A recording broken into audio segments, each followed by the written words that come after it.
Good morning to you. From your first start of the season to your last, what would you say is the biggest difference that you see? Thank you for having me on. I appreciate it. And I think just getting back in the groove of things. And first one was a little short. Second one was shorter than that. And just getting back in the groove of things and getting used to getting back out there every 5 days. Confidence is definitely a key. What did it mean to you to have this performance against the Astros earlier in the series? And you referenced it after you were pulled after just 2 innings. And your manager, Pat Murphy, was pretty frank with his comments after the game. So what did it mean to rally and put together that kind of performance a couple days ago? It was huge. It was definitely a big win, especially coming off that Cubs series. Lost 2 out of 3, but won the finale. So being able to keep it rolling and just give a team a chance to win is kind of my mentality. So every time I get out there in the 6th, 7th inning, I'm just super thrilled to give the bullpen a day off a little bit and just stay out there as long as I can. Tobias, I look at your bio. You've already won. I mean, me and Case are sitting here wondering how you made it out of Winter Haven. Hey, he had spring training there. I came up with the Braves. We went over there it felt like every day, and the only reason I went out is to watch Omar Vizquel take ground balls. That place was, you had to grind to get out of there. And the Outback Steakhouse. Is the Outback Steakhouse still there? 100%. It has to be. I mean, I haven't been back in a few years, but I would assume that nothing's changed. So, yeah. So how often did you go over to Spring? You had to check them all the out. time. Yeah, all the time. I was a big Derek Jeter fan and a big Yankees fan growing up, so pretty much every time they came into town, I would pop over and try to get all the autographs and meet the players. But it was cool to be that close to some big league action. Tobias, what about you, man, as a pitcher? You know, now that you've had some time under your belt, when you're at your best, what are you doing? Just competing, not giving in to any pitch, and just going at every single hitter, and kind of just trusting my catchers, trusting my defense, and trusting myself, and just throwing it over the plate, just getting ahead, throwing strike one. The guys, Tobias, always talk about oblique injuries, and they use the word nagging. How do you manage it, and do you feel any sort of thing now after the spring? No, I actually I got a pretty good break with mine. I only took 4 days off, no throw, and then just got right back into building up. Okay. So it wasn't terrible at all. The first 2 weeks, a little lingering, felt a little bit, but honestly, since probably a week before opening day, maybe like opening day weekend, it felt really good. So just building up and kind of getting used to getting back out there. Tobias, in the postseason, you faced the Mets in a winner-take-all game as part of that wild card series. You pitched very well. What kind of confidence did that give you moving forward? It definitely gave me a little bit of confidence for sure. Just pitching in that environment, it was electric in here, and it's definitely something you want to replicate every chance you get. So I think the confidence definitely grew a little bit for sure. Just kind of watching the playoffs my whole life and just being in it, and especially a winner-take-all game 3. So. It was fun, man. It was a lot of fun. I was just in Milwaukee for the very first time. The Cheese Castle, the beer. What's the most Milwaukee thing you've done since being there? Most Milwaukee thing I've done. I mean, the slide, yes, right? I don't think we're allowed to slide. Yeah, I don't think we're allowed to. You go to a Packers game? You've been to a Packers game? No Packers game yet. Probably just like the cheese curds. They're good. Yeah, I don't do too much. I'm kind of a homebody, so I'm kind of in the stadium back home and rest and recover. Video games, books, what TV shows? Yeah, a little bit of Netflix, whatever the wife wants to watch. I don't really go on myself. Kind of whenever she comes into town, and we flip through whatever show's hot at the time. You got married in the off season. Sure. You got married in the off season, right? Yep. Yes, I did. December. Yeah, it was December 14th. More nervous pitching game 3 winner take all or proposing? Ooh. Oh man. He's saying yes. He wasn't scared. Yeah, probably Really? game 3. Yeah. Game 3. Probably game 3 for sure. Yeah. You're confident. But they're close. They're close. Look at him. I got it too. No, but if you look at her, you'll get it. That's fair. Okay. Fair. Okay. A beautiful couple. Yes. Beautiful couple. All right, now it's time for fun in the field rituals celebrated by Banana Boat. Tobias, what are some of the go-to rituals either yourself or maybe some of your teammates have currently or in previous years in professional ball? Teammates, I kind of trying to think of something good. For me, I always chew gum on the mound, so I try to go 1 piece of gum every inning, and I always lay out 8. So I'm trying to kind of portray that I've got 8 innings today. So, yeah, exactly. I love that. You ever So met I Aaron always Boone? lay out. I always lay out about 8 before the start. So there was one start where I laid out 5, and it didn't go well. So. Same flavor? Or are you going like cherry, original? Cherry? Or like grape? I know there's 3 in the double bubbles, right? Just the sugar-free double bubble in there, whatever they. That lasts no 5 flavor. seconds. Your dentist is happy. Yeah, that's We why have it it for lasts 1 breakfast. inning. Money. It does last 1 inning. 1 inning and That's it's no gone. flavor. What do you get for breakfast? For breakfast, I'm pretty simple. Kind of whatever they got, like eggs, bacon. Like to get some fruit in there for sure, and water and orange juice. Now, there you go. Hey, Tobias, congratulations on your most recent outing. Congratulations on the wedding, and it was fun spending a little time with you. Good luck to you and the Brewers moving forward. Thank you. I appreciate it, and I appreciate you guys having me. The showdown is not meant to cause offense or harm. The viewer acknowledges any reliance on the accuracy or completeness of said content should be done at their own discretion. The host apologizes in advance for any affront as a result of personal attacks. John Heyman's been spoiling for a fight for a while now.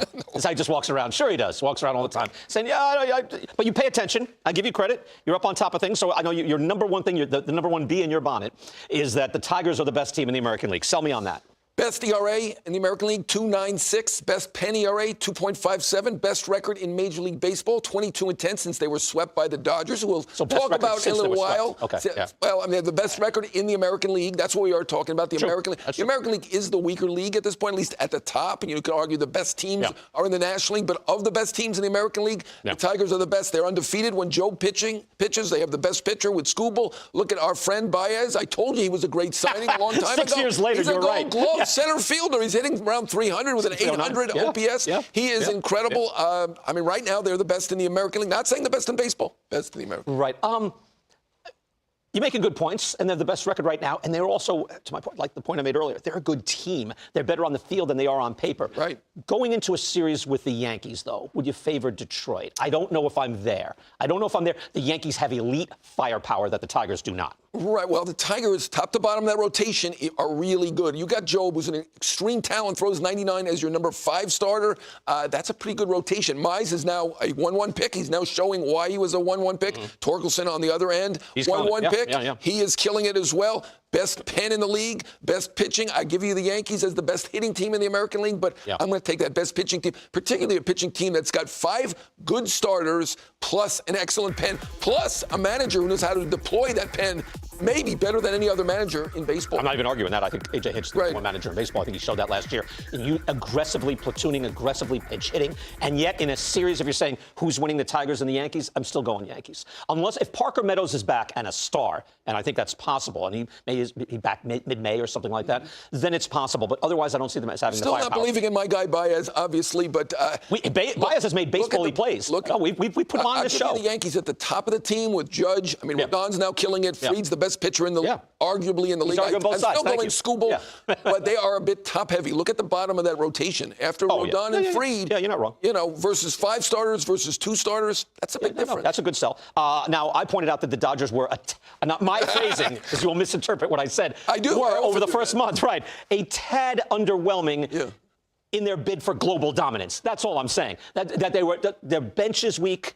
Their bullpen is fantastic, but suddenly they're short in their rotation again, year 10 in a row that this has happened to them because that's where they shop. Ohtani hasn't pitched yet, doesn't seem to be in a rush to do that. In fact, nobody's in a rush to do anything there. So I'm just saying they're a tad underwhelming. Well, the reason Ohtani's not pitching yet is they don't need him. First of all, Ohtani's got a lot on his plate. He's now up to 600 with his slugging. He's hitting up a storm. He's probably going to do 50-50 again. They'll get him back in the second half. And look at it. They won last year the World Series with 3 starters, one coming off a second Tommy John, one with a shoulder concern, and they did it basically with 4 bullpen games in October, and they won the World Series going away. And they were dead to rights against San Diego. San Diego didn't get shut out for 20 straight innings. They were embarrassing the Dodgers for a while, and the Dodgers came back. I mean, it was very close. They happened to do it. Padres are there, Diamondbacks are there. Everything the Dodgers do, though, after I hear it the 20th time of, we're in no hurry to do this. We have plenty of time. We're playing for September, October. That can come back to bite you, as you know, that Arizona and San Diego are there. San Francisco is sort of there. That maybe you just can't mail this. I'm not saying they're mailing it in. They're top-end guys. Freeman's killing it. Ohtani is back to killing it. Betts is playing shortstop. I think that's a weakness, actually.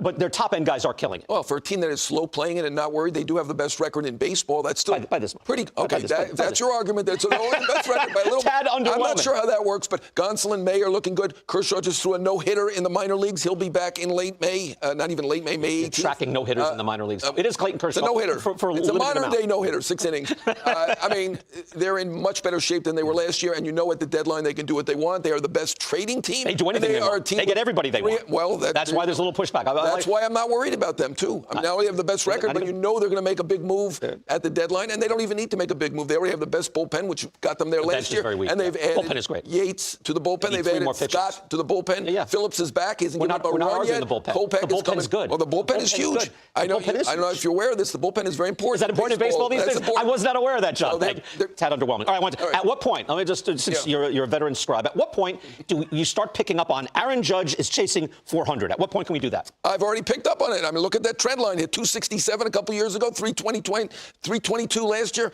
up 20%. If he goes up another 20%, he's pressing 400. He's at, 414 now, something like that? Somewhere around there, yeah. Around 414. Down from 14. I've already started talking about it. People are pushing back on me. Maybe you'll push back on me. No. Anytime, it's early. It's early. He has obviously he's not chasing 400 things around. I mean, last year when he hit 322, he almost hit 0 for the first month and still ended up at 322. So, I mean, I'm always excited about the batting average. I know you're not Mr. Batting Average 412. Okay, 412, pretty good. I mean, and he's doing it, not worrying about who's batting behind him or what they're hitting or whatever. He's got some guys hitting on about 200 batting behind him. He doesn't care. He is right now the best player in baseball until Ohtani gets back on that mound. Oh, no question. No question. But I'm saying the 400 thing. When is that a thing? I think it's always a thing after April. Somebody in May is doing it. We got to be talking about it because this is. I'm excited. 41. I know you go with an on-base streak or whatever.